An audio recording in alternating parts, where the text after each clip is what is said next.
Hi guys, welcome back. Today I'm giving you a tutorial on how to autoplay background music to a Wix website. So let's get started. First, what you guys need to do is you will log into your wix.com and you will land right here. So we can actually do this inside our Wix editor, or we can do this by just selecting a website and on our dashboard.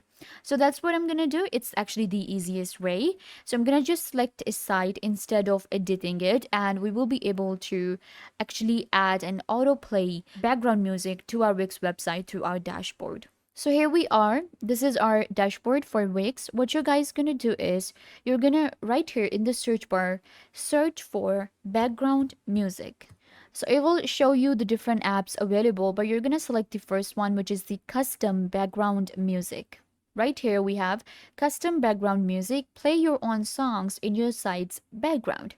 So it's actually a really good app available, and it will allow me to add different themes and to add different music to my website. For example, whenever somebody opens up your website nowadays, you can add a Halloween music or a Christmas music or like your theme for your business, any song you want.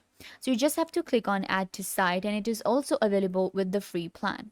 I'm gonna click on agree and add. And there you go, custom background music has been added to my website. When I will open up my Wix editor to edit any of my websites, and now my website will have this app and I will be able to add a background music. I hope that I was a big help. Don't forget to give this video a big thumbs up, leave a comment down below, turn on bell notification and subscribe to YouTube channel.